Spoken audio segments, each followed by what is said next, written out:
Yes, it's time for the big question in which we tackle a major news story of the day. And our new Prime Minister, Rishi Sunak, has an overflowing in tray: policing, defence, illegal immigration and the small matter of an economy in crisis. However, another important policy upon which he will be held accountable at the next election is Brexit. Remember Brexit? Can the Prime Minister do something about the Northern Ireland Protocol, which places a border down the Irish Sea, therefore dividing our wonderful country? Something which is causing huge tension within communities in Northern Ireland and which is damaging the Northern Ireland economy. And can this new incumbent at number 10, who backed Brexit from the start, make a success of it and tap into the opportunities it brings? Well, here's a man we know pretty well who had a go at it. Of course, Boris is out of office now. He got Brexit done, but can we really fulfil its potential? Can Rishi Sunak sort out Brexit? That's tonight's big question. To debate that, I'm delighted to welcome former government minister and best-selling author Anne Widdecombe and the former First Minister of Northern Ireland and GBNews presenter Dame Arlene Foster. Dame Foster, Arlene, let me start with you. Do you think that Rishi Sunak has the political will, the political courage and gumption to get Brexit sorted? Well, it's lovely to be with you, and I'm delighted to be on with Anne this evening to address this question with you, Mark. I think the important thing is that he needs to have the courage and the confidence to really try and reset in relation to Brexit, because over this past number of years with COVID, with the crisis within his own party, the opportunities that we should have been trying to achieve on Brexit haven't been really materialising. And I think what we need to be refocusing on is global UK, and I say UK, not Britain, and therein lies the problem. Because, of course, what we need to do, first of all, is to sort out the Northern Ireland Protocol. It's causing grave instability here in Northern Ireland. We don't have a devolved administration here at the moment. As you know, on Friday past, we came to a crunch point. Chris Heaton-Harris, the Northern Ireland Secretary of State, told us all along he was going to call an election in Northern Ireland, which of course he was legally under a duty to do. But when Friday came, he decided not to call an election, and instead he's going to speak to the parties this week. I think the Prime Minister has probably realised that there needs to be some space to get the protocol sorted out. But the first thing that must happen, of course, is that the European Union must change its mandate. I mean, I listen to people all the time saying we need negotiations with the European Union to sort out the protocol instead of legislation in the House of Commons. Well, that's all very well, but the EU haven't changed their mandate since the start of all of this. And until they do that, we're not going to get any progress from the EU. Why do you think the Northern Ireland Protocol is there? It feels political to me, Arlene. Well, it is political. I mean, there were other ways to deal with the issues of protecting the European single market, which we're told is what the protocol is all about. It was there to protect the EU single market and to protect the Belfast Agreement. Quite clearly is not protecting the Belfast Agreement. In fact, it goes against the Belfast Agreement in terms of those of us in Northern Ireland being able to be a part of the UK single market. And in relation to the EU single market, the risk to goods going into the EU single market is so small, it's very, very tiny, and could have been dealt with using alternative arrangements, whether that was small business exemptions, whether that was using technology. There was a myriad of things proposed, but the EU wasn't interested in dealing with those alternative arrangements. And frankly, it was a political decision, and one for which we are now suffering here in Northern Ireland.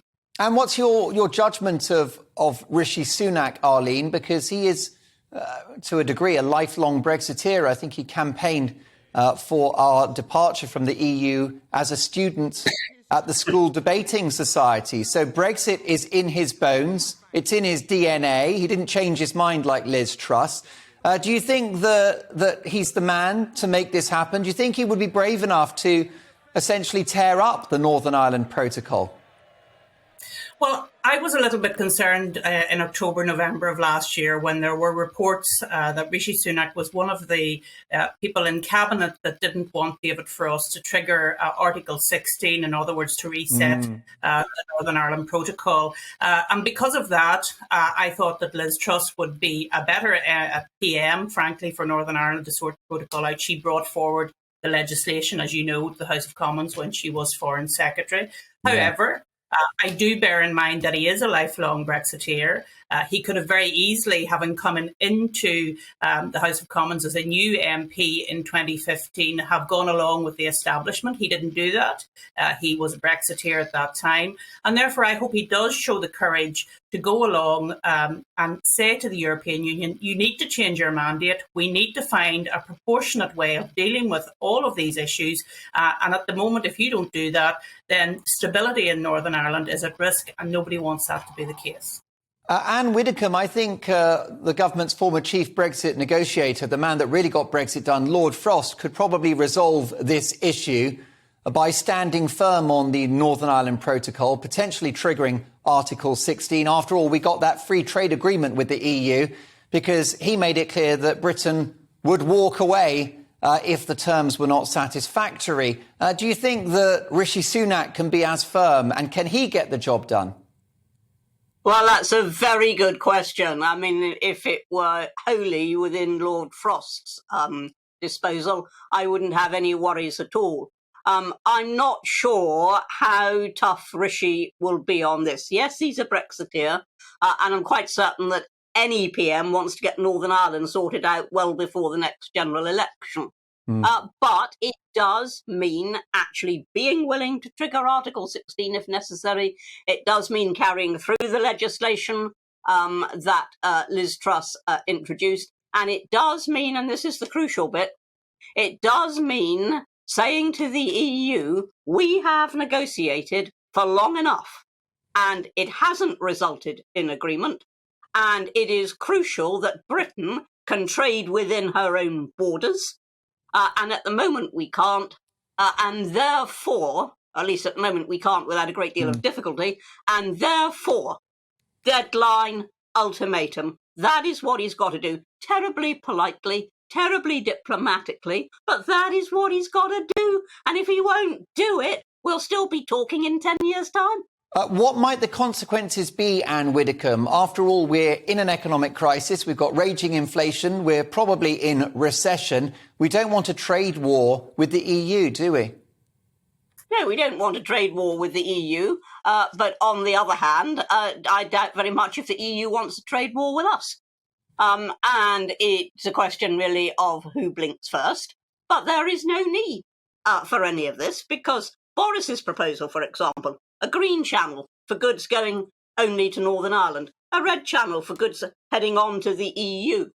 Something as simple as that could have been worked upon.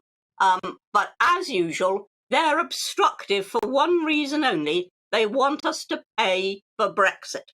And that is what we've got to face down. And then after that, I think there won't be the talk of trade wars, because if we can just get rid of this business, that this is a tit-for-tat situation, then we might make progress. But first and foremost is Northern Ireland. They are part of the UK.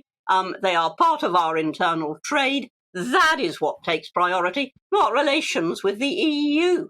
I mean, when you talk about the serious situation we're in, have you seen what the inflation rate is in some of their countries? Dear heaven. Absolutely right. And a far deeper recession. Deutsche Bank are predicting a contraction in the German economy of between 3 and 4%. Germany's the basket case, the sick man of Europe, not the UK. Arlene, I'll come back to you in just one moment. And let me just remind you, of course, that you left the Conservative Party to join the Brexit Party in 2019. So what about the Brexit bigger picture, setting aside the Northern Ireland Protocol, which is completely unsustainable and it's a nightmare for Northern Ireland, the good people of Northern Ireland. But what about the rest of Brexit? Do you think this Prime Minister can tap into its enormous potential, particularly trade deals and the kind of economic bounce that it offers us? I think the most disappointing thing about Brexit has been that so little advantage has been taken of it, other than the vaccination programme, which was the first big demonstration of how good it was to be out of the EU. There has been very little. Now, one's got to be realistic about it. COVID is to blame for a lot of that. There wasn't a huge amount that could be done during those couple of years. But I don't hear anybody talking about, well, this is what we're going to do. Now we've got control, for example, of our own VAT. We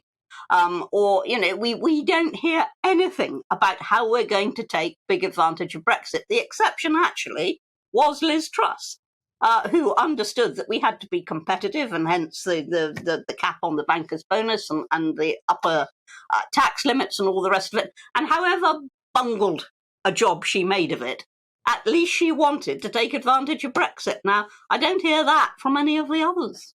Arlene, a final thought with you briefly, if you can, which is how do you see this issue with the Northern Ireland Protocol playing out? Because it's a shocker for the people of Northern Ireland, the economy, and arguably if the EU continue to dig their heels in, then they're partly responsible for the restarting of the Troubles. This is serious. This is serious, but I think it's part of a bigger issue, because I'm always amazed that 6.5 years after the United Kingdom voted to leave the European Union, there are still those who continue to try and push us in another direction, and who want us to rejoin the single market, and who want us to be a part of the EU apparatus all over again. And those people are continuing to work behind the scenes to try and set the agenda. And I think that the Northern Ireland Protocol is very much a part of that, because they're using the Northern Ireland Protocol, cynically, I might add, to further their cause, being reckless about the damage that it can do to this part of the United Kingdom. And I think that that is so wrong, Mark, and I think people should be called up on that, because we do remember that there was a German diplomat, I can't just remember his name, Anne might remember his name, who said at the time that Northern Ireland was the price of Brexit. So this is political. This is political. Yeah. We shouldn't think that this is just about trade. The trade issue is damaging. It's pushing up prices in Northern Ireland. It's minimising our choice. That is a problem. But it also goes to identity, and it very much goes to sovereignty, because here you have the European Union interfering in the sovereignty of the United Kingdom. And of course, that goes against the Belfast Agreement, which everybody talks about the Belfast Agreement, but actually in the Belfast Agreement, it's very clear that the people of Northern Ireland are a full part of the United Kingdom until such times as they decide otherwise. And there's no sign of us deciding otherwise. So what we have here is actually the EU interfering within the United Kingdom, and it has to be dealt with. And I hope Rishi Sunak has the courage and has the confidence to go forward and say, hold on a second, okay, I am the Prime Minister of the whole of the United Kingdom, and therefore I want to deal with this. Arlene Foster, a thrill to have you on the programme. I love your programmes on GBNews. The former First Minister of Northern Ireland, Arlene Foster, and a very good friend of this show, of course, former government minister and best-selling author. And I'm delighted to say the star of The Big Question every Sunday night for the rest of the year, the brilliant Anne Widdecombe. Thanks, Anne. See you in a week's time.